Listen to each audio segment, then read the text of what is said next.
Hello hey guys, welcome back to Anjali YouTube channel. So guys, कैसे हैं आप सब लोग? आई होप सो आप सब ठीक होंगे एंड बढ़िया होंगे। मैं आप लोगों की न्यू स्टोरी टेलर अंजलि आपके लिए ऐसी ही स्टोरीज़ लेके आती रहूँगी। बिहाफ ये है कि उसके लिए मुझे आप लोगों के थोड़े से नहीं, ढेर सारे प्यार की ज़रूरत है। तो प्लीज़ आप मुझे अपना थोड़ा सा प्यार दें, जिससे मैं मोटिवेट होकर आप लोगों के लिए स्टोरीज़ कंटिन्यूसली लेकर आऊँगी। तो ज़्यादा बात नहीं करते, चलते हैं स्टोरी में। अगर मैंने इससे ज़्यादा बोला तो स्टोरी काफ़ी लॉन्ग हो जाएगी। हमने लास्ट एपिसोड में ये देखा था कि कृतिका और श्रेया ये दोनों स्कूल में होते हैं। मॉर्निंग का टाइम होता है, लेकिन कोई भी एक दूसरे से कुछ भी नहीं कहता। ये दोनों एक दूसरे से बिल्कुल भी बात नहीं करते। श्रेया कृतिका को बिल्कुल इग्नोर करती है। इनकी डेली रूटीन ऐसे ही चलती रहती है। दोनों की थिंकिंग काफ़ी चेंज हो चुकी थी, काफ़ी अलग चल रही थी। तभी एक दिन शाम के वक्त कृतिका अपने रूम में बेड पर लेटी हुई थी। शायद से वो कुछ सोच रही थी। वो थोड़ी सी उदास लग रही थी, थोड़ी सी थकी हुई। वहीं दूसरी तरफ श्रेया भी अपने रूम में थी, किसी गहरी सोच में डूबी हुई। कृतिका सोचती है कि श्रेया ने कुछ गलत नहीं किया। मुझे क्यों राहुल और श्रेया दोनों साथ अच्छे नहीं लगते? मुझे राहुल से क्या प्रॉब्लम है? वो तो श्रेया का फ्रेंड है, और श्रेया और राहुल बस एक दोस्त ही तो हैं। फिर मुझे इतना बुरा क्यों लग रहा है? कृतिका अपने सवालों में उलझी रहती है, जिसका जवाब अभी ना कृतिका के दिल के पास है और ना ही कृतिका के पास। इवनिंग का टाइम होता है। दोनों के खेलने जाने के लिए उसके दोस्त बुलाने आते हैं, लेकिन ये दोनों साफ मना कर देते हैं, कोई खेलने नहीं जाता।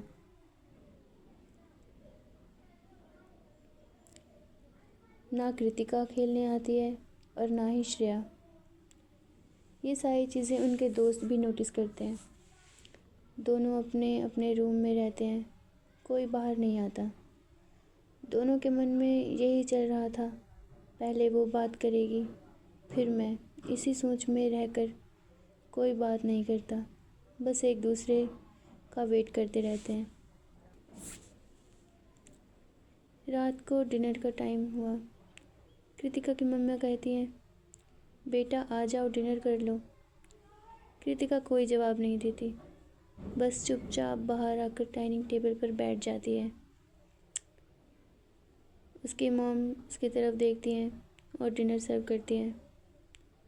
कृतिका का ध्यान खाने की तरफ नहीं था, वो अब भी किसी सोच में खोई हुई थी। वो थोड़ा सा डिनर करती है और चुपचाप अपने रूम में चली जाती है। कृतिका की मॉम ये देखकर थोड़ी वरिड होती हैं, लेकिन वो कृतिका से कुछ नहीं कहती। वो सोचती हैं श्रेया से बात करेंगी, पूछेंगी कि क्या हुआ है कृतिका को।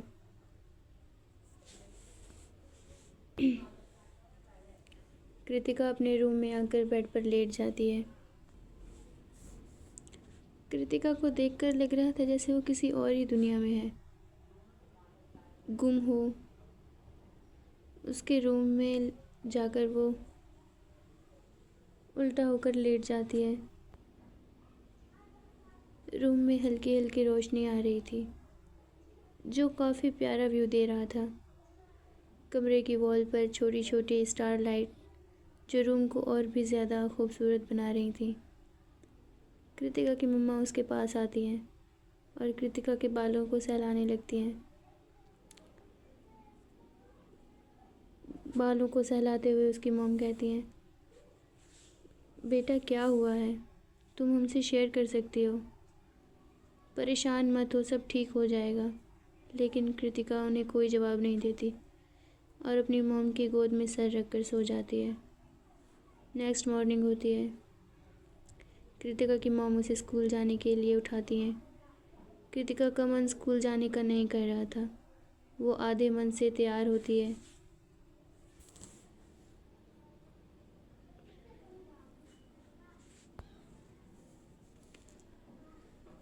वो बिल्कुल भी स्कूल नहीं जाना चाहती थी, पर फिर भी वो तैयार होती है। यहीं दूसरी तरफ हमारी श्रेया भी अब उठ चुकी थी। अपनी मॉम के साथ ब्रेकफास्ट बनाने में उनकी हेल्प कर रही थी और स्कूल जाने के लिए रेडी होने लगती है। श्रेया स्कूल आ गई थी कृतिका से पहले। कृतिका की मॉम उसे ड्रॉप करने आती हैं। दोनों अब स्कूल पहुंचते हैं। दोनों एक दूसरे की तरफ सामने से नहीं देखते, लेकिन जब कृतिका श्रेया की ऑपोजिट होती है, श्रेया कृतिका की तरफ बड़े गौर से देखने लगती है। तभी अचानक से दोनों एक दूसरे की तरफ देखने लगते हैं। कुछ सेकंड्स के लिए इनका आई कांटेक्ट होता है। तभी क्लास के शोर की वजह से इनका ध्यान टूटता है और अपने अपने सेंसेस में वापस आते हैं। ये दोनों एक दूसरे से अपनी नज़रें चुराने लगते हैं। स्कूल का टाइम ओवर होता है। दोनों को घर जाना था। श्रेया को पता था कि कृतिका की मॉम उसे पिक करने आएंगी, इसलिए वो अपना बैग लेकर पहले ही बाहर जाकर उनका इंतज़ार करने लगती है। थोड़ी देर में कृतिका की मॉम दोनों को पिक करने के लिए आती हैं। दोनों चुपचाप कार में जाकर बैठ जाती हैं। कोई किसी से कोई बात नहीं करता। दोनों विंडो की साइड फेस करके बैठे थे।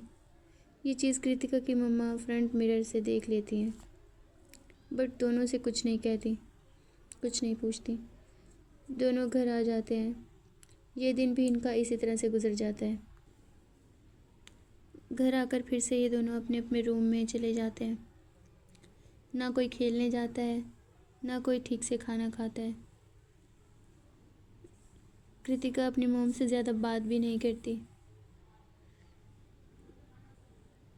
आधे मन से डिनर करके कृतिका जल्दी सो जाती है। नेक्स्ट मॉर्निंग दोनों स्कूल आते हैं। राहुल बार बार श्रेया से बात करने के लिए उसके पास जा रहा था। बातों ही बातों में कई बार राहुल ने श्रेया का हाथ भी पकड़ा। ये चीज़ देखकर कृतिका को अच्छा नहीं लगा। ये सारी चीज़ें कृतिका को बिल्कुल पसंद नहीं आ रही थी। कृतिका को राहुल पर बहुत गुस्सा आ रहा था। उसका दिल कर रहा था वो अभी जाए इन दोनों के पास और राहुल को श्रेया से दूर धक्का दे दे। लेकिन फिर कृतिका अपने ही इन ख्यालों को झटकती है और सोचती है, मुझे इतना इफ़ेक्ट क्यों पड़ता है जब ये दोनों साथ होते हैं। ठीक है ना, ये दोनों दोस्त ही तो हैं, उससे ज़्यादा भी होते तो मुझे क्या। थोड़ी देर बाद लंच का टाइम होता है।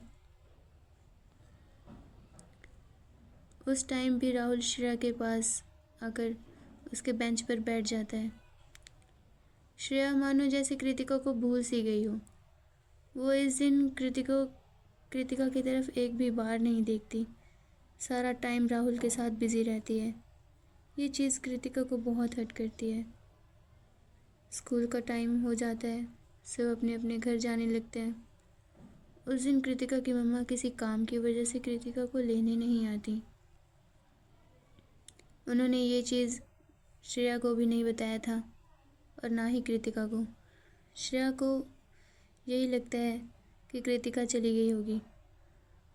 वो इस पर ज़्यादा ध्यान नहीं देती और अपने घर आ जाती है।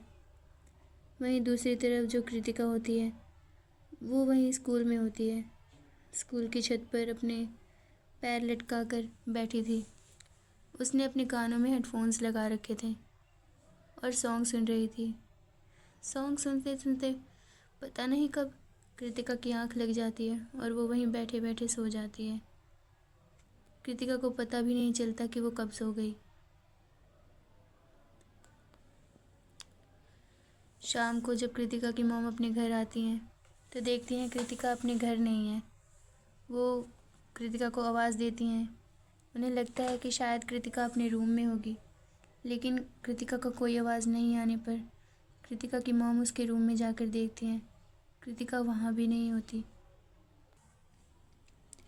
उन्हें लगता है शायद कृतिका श्रेया के साथ उसके घर हो। वो श्रेया के घर जाती हैं। वहाँ जाकर वो देखती हैं कृतिका वहाँ भी नहीं है। वो श्रेया से पूछती हैं, क्या तुम्हें पता है कि कृतिका कहाँ है? श्रेया भी साफ मना कर देती है कि मुझे नहीं पता। कृतिका के बारे में पूछने पर श्रेया भी उन्हें कहती है कि मुझे तो लगा था कि शायद कृतिका पहले ही घर जा चुकी है। ये सब सुनकर कृतिका की मॉम बहुत परेशान होती हैं। वो अपने हस्बैंड को कॉल करती हैं। वो भी वहाँ आते हैं। वो सारी सिचुएशन के बारे में कृतिका के डैड को बताती हैं। दोनों काफ़ी वरिड थे। अब उन्होंने सोचा था कि अब वो पुलिस में कंप्लेन करेंगे। तभी श्रेया उन्हें कहती है कि नहीं, पुलिस में कंप्लेन करने से पहले हमें एक बार स्कूल में जाकर चेक कर लेना चाहिए, कहीं कृतिका वहीं ना हो। श्रेया की ये बात सुनकर दोनों एग्री करते हैं। वो वहाँ से जाने लगते हैं। तभी श्रेया कहती है, आंटी रुको, मैं भी आती हूँ, हम तीनों मिलकर कृतिका को ढूंढ लेंगे, आप परेशान मत हो। ऐसा कहकर कृतिका को ढूंढने के लिए ये तीनों स्कूल के लिए निकल जाते हैं। अब ये तीनों कार में थे। कार का माहौल काफ़ी अलग था। तीनों काफ़ी परेशान थे। कार में बैठे बैठे कृतिका की मॉम रोने लगती हैं। कृतिका के डैड उन्हें चुप कराते हैं और कहते हैं वो मिल जाएगी, परेशान मत हो, हमारी बेटी है, कहाँ जाएगी। कृतिका की मॉम की ऐसी कंडीशन देखकर श्रेया काफ़ी परेशान होती है। उसे बहुत बुरा लगता है। श्रेया को कृतिका के लिए बहुत बुरा लगता है। अब ये तीनों स्कूल पहुंच चुके थे। स्कूल के बाहर आकर देखा तो स्कूल के दरवाजे पर एक बड़ा सा ताला लगा हुआ था। वहीं एक गार्ड भी बैठा हुआ था। कृतिका के डैड ने गार्ड को बोला कि हमें स्कूल में चेक करना है, कहीं हमारी बेटी तो नहीं रह गई। गार्ड उन्हें साफ मना कर देता है कि अब स्कूल कल ही खुलेगा, इसके लिए हमारे प्रिंसिपल अलाउ नहीं करते। कृतिका के डैड उन्हें बहुत समझाने की कोशिश करते हैं लेकिन वो नहीं मानते। तभी श्रेया उन्हें कहती है, अंकल आप प्रिंसिपल से बात कर सकते हैं, वो एग्री करेंगे। तभी कृतिका के डैड श्रेया की बात मानते हैं और प्रिंसिपल से बात करते हैं। यहाँ की सारी सिचुएशन के बारे में कृतिका के डैड प्रिंसिपल से डिस्कस करते हैं। अब प्रिंसिपल भी एग्री कर चुकी थी। उन्होंने गार्ड को हाँ कर दिया था कि हाँ वो दरवाज़ा खोल सकते हैं। दरवाज़ा खुलते ही तीनों अंदर जाते हैं। तीनों ढूंढने लगते हैं कृतिका को, लेकिन कृतिका उन्हें कहीं नहीं दिखाई देती। थोड़ी देर बाद श्रेया छत टेरेस की तरफ जाने लगती है। वहाँ जाकर देखती है कि कृतिका एक कोने में पैर लटका कर बैठी हुई है। वो वहाँ से किसी भी टाइम गिर सकती है। वो कृतिका को कई बार आवाज़ देती है लेकिन कानों में हेडफोन्स होने की वजह से वो कुछ सुन नहीं पाती। श्रेया कृतिका के पास जाती है। उसके कानों से वो हेडफोन निकाल कर फेंक देती है और गुस्से में उसके ऊपर चिल्लाने लगती है। श्रेया को कृतिका अपने इतना क्लोज देखकर बहुत हैरान होती है। उसके फेस पर एक स्माइल थी लेकिन वो शॉक्ड भी थी। सो गाइस, इससे ज़्यादा अगर हमें जानना है तो आप लोगों को बने रहना पड़ेगा हमारे साथ स्टोरी के नेक्स्ट एपिसोड में। Okay then, tata and bye.